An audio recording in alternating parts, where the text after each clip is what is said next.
Hello नमस्कार, कैसे हैं आप सभी लोग। उम्मीद करते हैं अच्छे होंगे, प्रसन्न होंगे। सभी का स्वागत है हमारे चैनल पर। तो जैसा कि आप लोगों को ज्ञात है, हमारे चैनल के माध्यम से दो पुस्तकों का विश्लेषण हो रहा है। मनोज मिश्र की पुस्तक, दूसरी है गोविंद पांडे सरस्वती पांडे की पुस्तक। तो इसमें हम मनोज मिश्र की पुस्तक को अभी व्याख्यात कर रहे हैं, उसके बाद गोविंद पांडे और सरस्वती पांडे की पुस्तक को विश्लेषण करेंगे। और अगर किसी को कुछ डाउट होता है तो प्लीज़ हमें कमेंट ज़रूर करिएगा।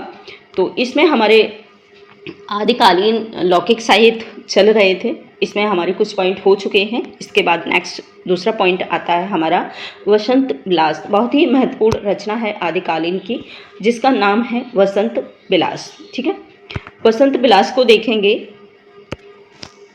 बहुत ही महत्वपूर्ण रचना है वसंत विलास। देखते हैं इनके कवि कौन हैं। तो माना जाता है ये इनके कवियों वसंत विलास के कौन कवि हैं ये क्लियर नहीं हुआ है, इसीलिए इनका नाम अज्ञात के रूप में रखा गया है। इनके लेखक का नाम अभी तक पता नहीं चला है, विशेष तथ्य है। ठीक है, इसके बाद अब हम देखेंगे इनके कुछ रिलेटेड पॉइंट इस रचना से। तो पहला पॉइंट है माता प्रसाद गुप्त के अनुसार। ठीक है, माता प्रसाद गुप्त के अनुसार यह एक अध्यात्म और अत्यधिक सरल साहित्यिक रचना है और आधुनिक आर्य भाषा साहित्य के आदिकाल के इतिहास में बेजोड़ है। ठीक है, ये ऐसा मानना है माता प्रसाद का। ठीक है, इसके बाद नेक्स्ट दूसरा पॉइंट बनता है। दूसरा पॉइंट है यह रचना सर्वप्रथम 1952 ईस्वी में हाजी मोहम्मद स्मारक ग्रंथ में प्रकाशित हुई थी। ठीक है, हाजी मोहम्मद स्मारक ग्रंथ में प्रकाशित हुई थी। इसके बाद नेक्स्ट दूसरा पॉइंट है श्री केशवलाल हर्षदयाल ध्रुव इसके प्रथम संपादक थे। उस टाइम यही एकमात्र ऐसे संपादक थे जो रचनाओं का संपादन कर रहे थे कवियों की। तो इससे पहले भी जो दूसरी पहली इनकी रचना थी जिसका नाम था जयमंगल जसचंद्र का, उसका भी इन्होंने केशवदयाल हर्षद राय ध्रुव ने ही इनका प्रकाशन किया था और इस रचना का भी इन्होंने ही प्रकाशन किया है। तो ऐसा माना जाता है कि उस टाइम यही एक ऐसे जो संपादक थे जो रचनाओं को संपादित करते थे। ठीक है, हर्षदयाल। इसके बाद नेक्स्ट दूसरा पॉइंट है। दूसरा पॉइंट है, आप अपने नंबर डाल के पॉइंट जरूर लिखते चलेंगे। इसमें दूसरा पॉइंट है, इन्होंने 1451 की एक हस्तलिखित प्रति के आधार पर इसका संपादन किया है। ठीक है, हर्षदयाल ने। दूसरा है माता प्रसाद गुप्त ने इसका रचना काल 13वीं शताब्दी माना है। ठीक, और इसमें कुल 84 दोहे हैं। इसमें वसंत और स्त्रियों पर उनके विलासपूर्ण प्रभाव का मनोहारी चित्रण किया है। ये पॉइंट बहुत ही महत्वपूर्ण है, तो आप सभी से रिक्वेस्ट है इस पॉइंट को ज़रूर याद रखेंगे कि माता प्रसाद गुप्त ने इस रचना का जो समय काल है वो माना है 1300 शताब्दी के ईस्वी। दूसरा है इसमें 84 दोहों का उल्लेख हुआ है। तीसरा महत्वपूर्ण पॉइंट है इसका कि इसमें वसंत, ठीक है, वसंत यानी कि वसंत ऋतु यानी कि हमारे नेचर, वसंत तथा स्त्रियों पर उनकी विलासपूर्ण प्रभाव का मनोहारी चित्रण किया है। ठीक है, ये इनकी रचना का एक उद्देश्य है, एक सार है। इसके बाद वसंत विलास रचना ने राहुल बेल की श्रृंगार भावना को चरम सीमा पर पहुंचाने का कार्य किया है। जो राहुल बेल रोड़ा की पुस्तक थी, माना जाता है कि वो भी एक श्रृंगारिक रचना थी। आदिकाल की सबसे महत्वपूर्ण और प्रथम श्रृंगारी रचना राहुल बेल को माना जाता है।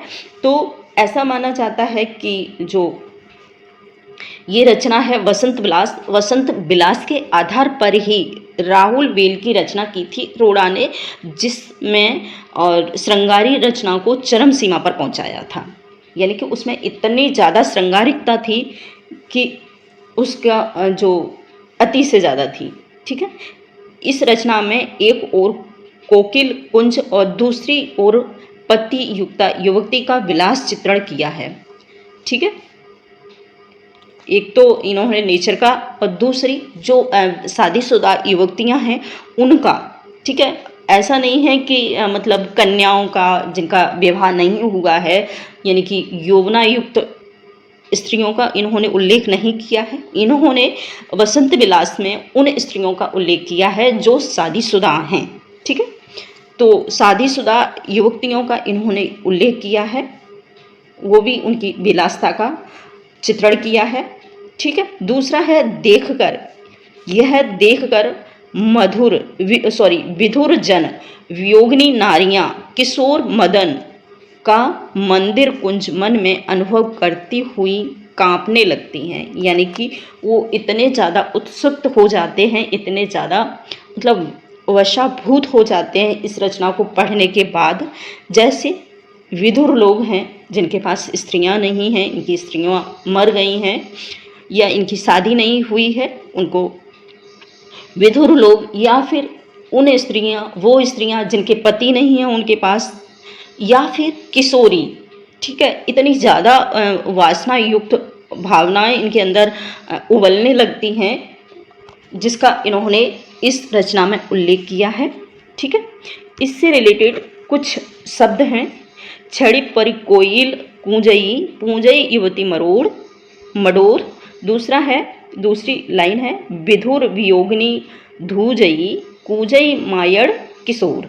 ये महत्वपूर्ण ये पंक्तियां हैं इस रचना की। रचना है वसंत विलास, ठीक है। इसके बाद एक और पॉइंट बनता है नागेंद्र का। नागेंद्र हमारी बहुत ही महत्वपूर्ण भूमिका निभाते हैं हमारे इतिहास साहित्य में। तो नागेंद्र क्या कहते हैं? नागेंद्र कहते हैं इस काव्य की भाषा से पिंगल सरस ब्रजभाषा रूप लेती हुई प्रतीत होती है। मतलब इनकी भाषा, इस रचना की जो भाषा है वो थोड़ी सॉफ्ट भाषा को रखा है। तो इन्होंने कहा है पिंगल सरस ब्रजभाषा का रूप लेती दिखती है, ऐसे इन्होंने इस रचना में भाषा का प्रयोग किया है। पिंगल हम सभी जानते हैं, पिंगल जो रचना है ब्रजभाषा युक्त अपभ्रंश है। ब्रजभाषा प्लस अपभ्रंश का जो योग है उसे पिंगल का नाम दिया गया है, ठीक है। पिंगल भाषा का नाम दिया गया है ब्रजभाषा प्लस अपभ्रंश, ठीक है, उसे पिंगल भाषा का नाम दिया गया है। तो ऐसा नागेंद्र ने माना है। तो थैंक यू। ऐसी ही महत्वपूर्ण जानकारी के लिए हमारे चैनल से जुड़े रहिएगा। साथ ही अपना कमेंट जरूर शेयर करा करें और हमें अपना मतलब आपका आगे का क्या आपका मतलब कदम है, क्या आप चाहते हैं, किस टाइप की रचनाओं का उल्लेख चाहते हैं, तो हमें कमेंट के माध्यम से ज़रूर बताइए। नेक्स्ट वीडियो आपके कमेंट के आधार पर होगा। तो थैंक यू।